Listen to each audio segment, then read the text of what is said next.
Bald and mullet, these two till the end. I'm not fucking bald. It's not fucking mullet. It shows that they've grown and they've accepted what they've done.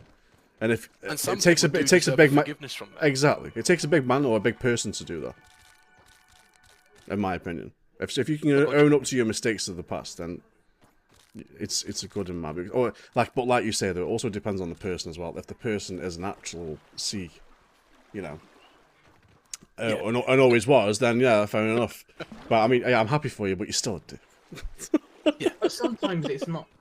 It sounds weird. It's not like them doing it on purpose. They're just taking out their own anger from, say, their home life. Their home life could be terrible.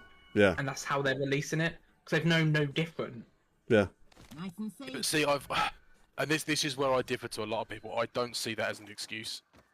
It's not an excuse, but it's their release, if that makes sense. Because and I do understand that. I do understand that, you know, the frustration. But if you're taking out, you're frustrating on somebody else the same way that you're having it taken out on you, then you're no better. Yeah. And you know, I've had people beat the fuck out of me before, and all this that, and the other, and it turns out that it's because their mum or their dad used to beat them. It's like, so their mum beat them, and it's fine for them to beat me. Okay, that makes sense. No. Well, that's the only way they know, though, right? So I mean, it's a whole different story. That. Normal.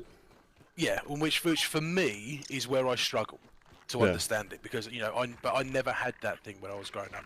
Yeah, you've been brought up a different way. Once, and that's because I kicked off at my mum and told her that she was a fucking bitch and I wasn't gonna go to school. And my dad literally he punched me once, and it's the only time he ever laid hands on me. And it's because I sat there and I kicked off at his wife. Yeah. You know, the love of his life. Never mind me mum. It was his wife. Yeah. And I remember he came in from work. I walked through.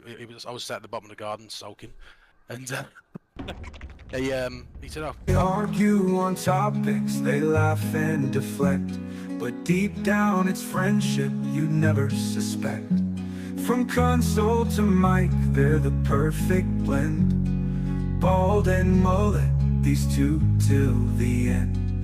I'm not fucking bald. It's not fucking mullet.